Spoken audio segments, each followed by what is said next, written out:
So at the end of this video, you're going to love this story. I got a riffraff update for you. Not in the normal sense, by the way, but nonetheless, this is what a riffraff parent would do. Okay? This is textbook riffraff parenting and neighborly thing. I'm going to save that for a bonus last end of this particular video. So we want to talk about a little article from Wolf Street. Our neighbor to the south, Mexico, not doing as good either. It seems like the whole world, lower and lower tax recipients, money coming, tax income coming in, everybody's borrowing, lots of problems. Things aren't as good as they supposedly are supposed to be. And Mexico is kind of a canary in a coal mine for this. And all I think of was that guy Lindsey Williams talked about that. I know if you heard the story, the David Wilkerson, the vision looked like Mexico would default on $100 billion or something. What was that? Remember that? Loan or something that would happen. That's not what this is about. But again, every time I see Mexico in the spotlight with something financial, it makes me think, those days may be coming. Mexico's economy reels from a blast from the past. Again, this is Wolf Street, Wolf Richter's site. Don Quejones is writing this one up. Green gold. This is all about inflation. Green gold. That's the new name Mexicans have given to avocado, one of the country's staple foods and most important agricultural exports. Unlike real gold, the price of green gold is soaring, having more than doubled in the last year alone to reach an average price of 71.4 pesos or $3.85 in Mexico City, according to data from Mexico's National Institute of Statistics and Geography. Avocado prices are soaring for a variety of reasons, including rising global demand. Mexico is the world's biggest exporter of avocado, accounting for just under half of the global market. Kind of like they're the world's largest silver supplier. And I wonder how much longer they're going to continue allowing that charade to happen. And the market is growing by the day, particularly in the U.S., Europe, and China. But there's another reason why the price of green gold, if you will, is rising in Mexico, and it's much closer to home. Tell me if you've heard this word before.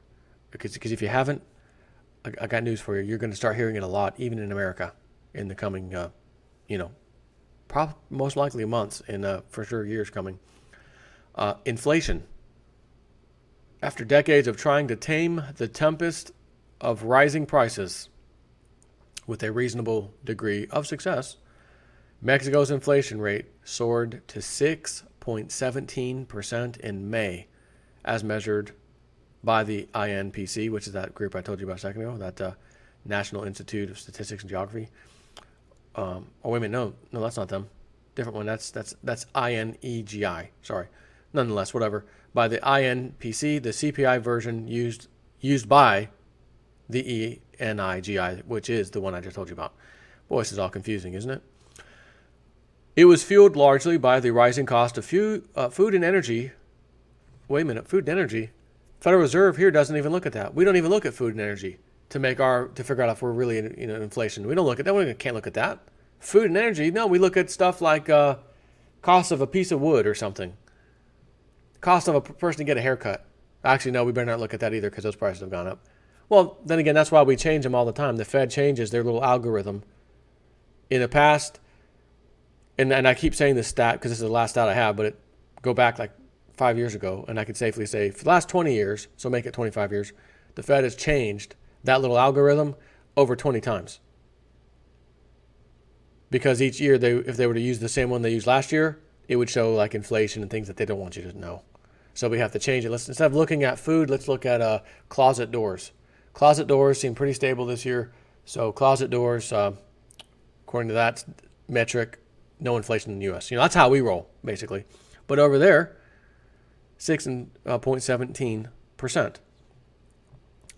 It was largely fueled by the rising cost of food and energy after the government hiked gasoline prices by almost 1/5 at the beginning of the year. You remember that? I was doing videos on that. People, kind of a riot in a few spots, little mini riots, if you will. It's the highest inflation rate since April 2009. How is that possible? That was the official recovery. April 2009. Remember Barack? He's pleased to announce the recovery The recession's over, recovery's here. April 2009. And over double the Bank of Mexico's benchmark rate of 3%. They want 3%. They'd like to have. It's twice as much. Sorry about that, everybody. But it's the pace of change that is most disconcerting. This time last year, inflation seemed pretty contained at 2.6%. That was before the Mexican peso felt the full brunt of the Trump effect. From August 16, 2016 to January 18, 2017, the peso shed 18%, wow, of its value against the dollar to an all-time low of 22.22 pesos to the US dollar. Since then, the peso has gained the most against the greenback of any major currency, bouncing back to 18.5 pesos to the dollar. But prices, for whatever reason, just keep rising, even as the Bank of Mexico throws everything it can at the problem. It has hiked its policy rate repeatedly. Today, it stands at 6.75% compared to just 2.5% early last year. This surge in borrowing costs is meant to help address the challenge of anchoring mid- and long-term inflation expectations, but it could also end up choking internal consumption and investment. So wait a minute. The surge in borrowing cost, huh? In the old guy Wilkerson? A surge in borrowing costs would cause potentially a country to default on its loans because it's cost too much to get lent money. I wonder if this is going to go there ultimately. I mean, not in this article, but is Mexico going to default on this huge loan that this guy David Wilkerson saw in his vision, talking about it would happen in Europe first, and within 2-3 weeks, 4 weeks, whatever, something like that, would come to America. You'd have that much time to get your house in order here, financial house in order. Anyway, so the current inflation rate is still far below the level seen in the midst of the so-called tequila crisis in the mid-1990s, when inflation reached 50%, as the newly free-floating peso tumbled against the dollar.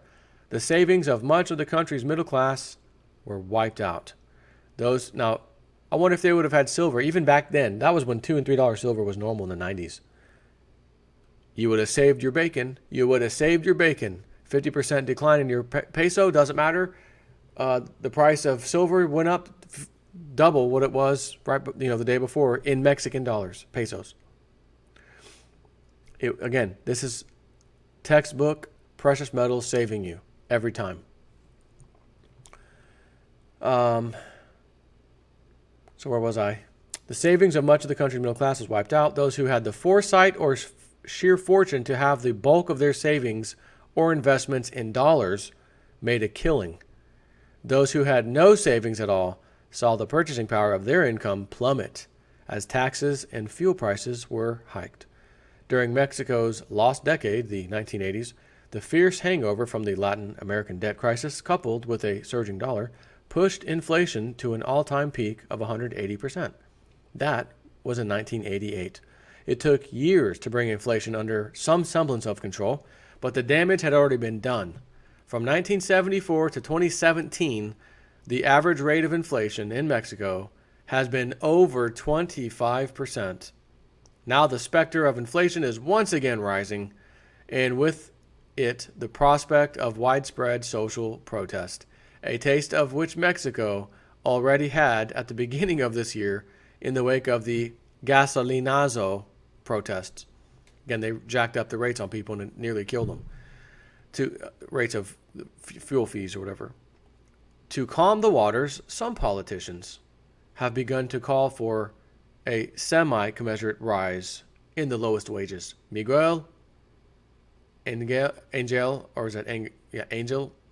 Mancera, the chief of the government of Mexico City, just called for a short-term hike of the country's minimum daily wage to 92 pesos, or $4.97, with a view to raising it in the medium term to 120 pesos, just over $6. And we already know how that ends. Stand by 1 second. Okay, so they want to fix the problem, jack up minimum wage. What happens every time? Again, everything goes up in price. The last thing to go up Every single time throughout history. Wages. Every flipping time.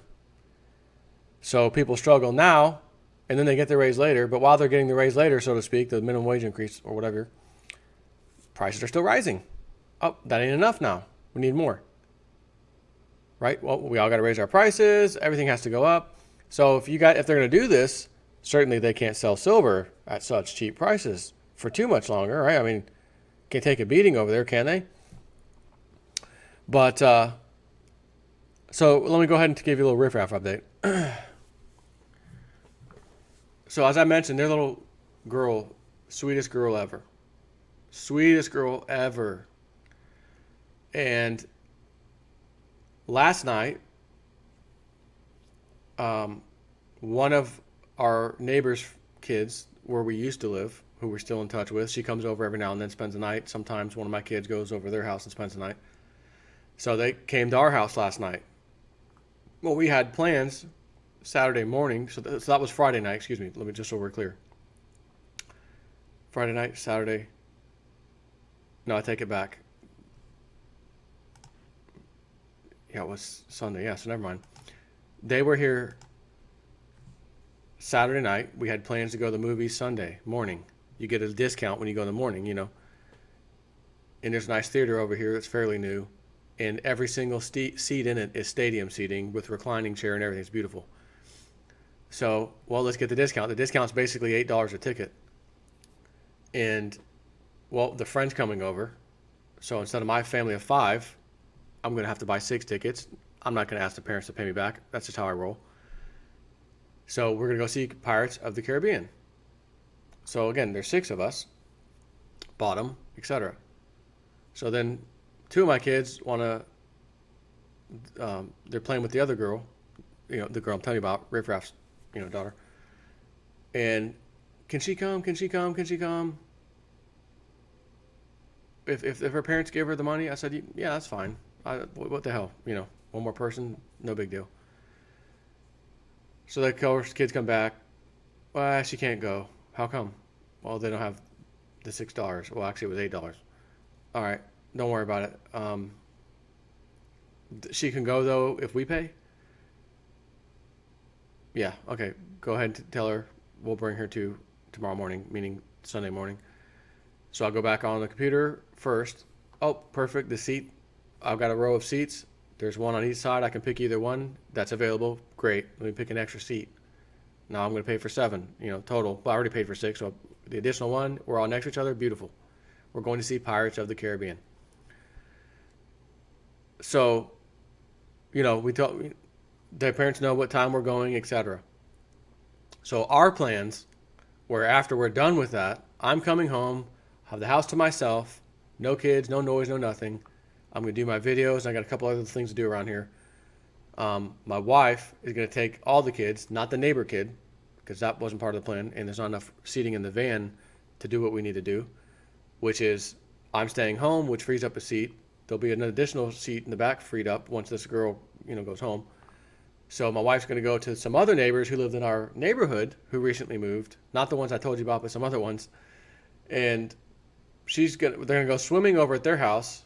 And then on the way back, their 2 kids are coming with my wife to stay the night here, you know, Memorial Day weekend till Monday or Tuesday or whatever it is. I think Monday.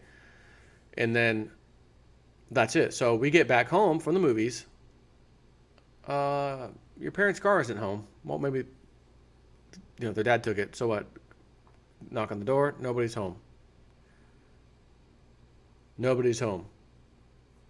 Now, we haven't exactly exchanged numbers, if you know what I mean, phone numbers. For the most part, our kids are just playing back and forth in the front of our houses. You know what I mean? There's no real need for that. And we went to the movies today for 2 hours, you know what I mean? So we get home. Evelyn is like, I can't take all the kids over there. There's not enough room in the van for both the other kids to come back with us. Even though I'm not going, me. I'm like, oh, yeah, that's right. Well, let's wait a little bit. They'll probably be home. They probably just ran somewhere. 30 minutes, hour, 2. This is around, the movie was 9:50, so 10, 11, 12.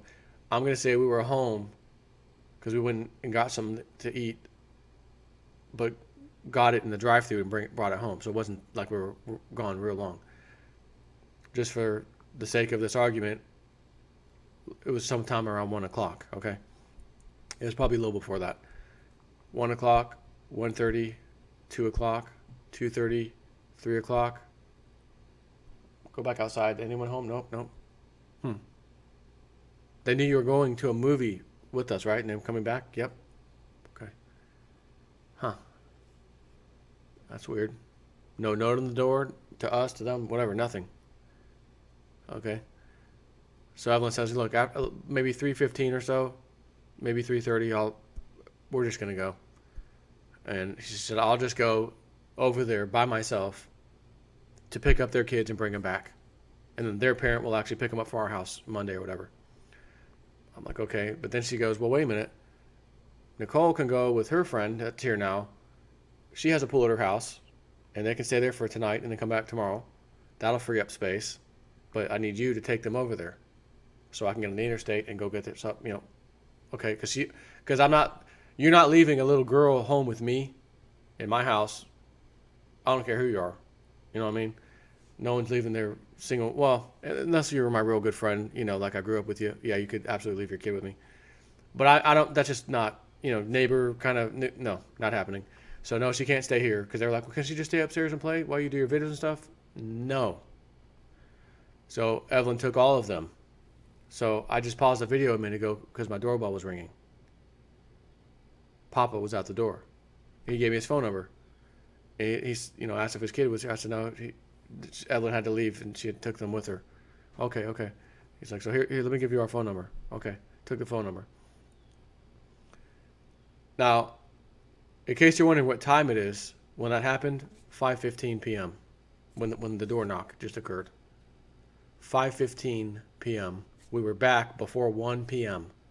My wife's plan was to leave at around 1:30 to go there, spend the day there with that family and the kids, swim, have a good time. All right, let's go back home. We're going to eat dinner here and then come back home or whatever. It's now 5 o'clock in the afternoon, and they just got back. And asks, is she here? No, she went with Evelyn. She'll be back probably in 2 or 3 hours. Okay, and give me his phone number. If I let my kid go to the movies with a neighbor, and again, we're new to each other, you know what I mean? Period. I'm going to ask, what, or I don't even really have to ask. Oh, you're going to the movie? It's roughly 2 hours, 2.5 hours. Done. We know that, right? It's obvious. So I can expect you to be back 2.5, call it 3 hours. By the time you leave, it's 10 a.m. You should be back by 12:30, 1 o'clock. Again, mental note, everybody knows this. But you decide to then leave without telling the neighbor anything, and not only you, but your whole entire family with you, so nobody is home. And we have no idea where you are. Again, we have not exchanged phone numbers. You already know this. You didn't put your phone number on our door even as you decide to leave. Hey, went to such and such with the family. Be back at such and such. Which even then wouldn't have been a good move because, wait a minute, we were only taking your daughter to the movies. We may have plans today. It's Memorial Day weekend, for God's sakes. No, doesn't matter. Riff-raff is riff-raff. That is a textbook parenting riff-raff story. Correct me if I'm wrong. But the good news is it all worked out. We're not really upset because we don't roll that way. We don't get all super pissed off, No. We just talk like, well, that's a riff-raff thing to do. Yeah, we would never do that. Yeah, I know, how stupid. Or in Spanish, stupido. How stupido. But again, still got the house to myself for a while. I'm going to finish up on these videos, get a couple other things done, and enjoy myself with the peace and quiet. Unless I hear,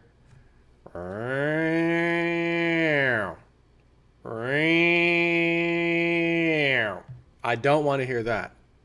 And I heard, little birdie told me, that they got a letter. Nuisance, noise, etc. The homeowner and the tenant. And I hope it's true. Ooh, ooh, ooh. I hope it's true. All right, I'm out. Final video.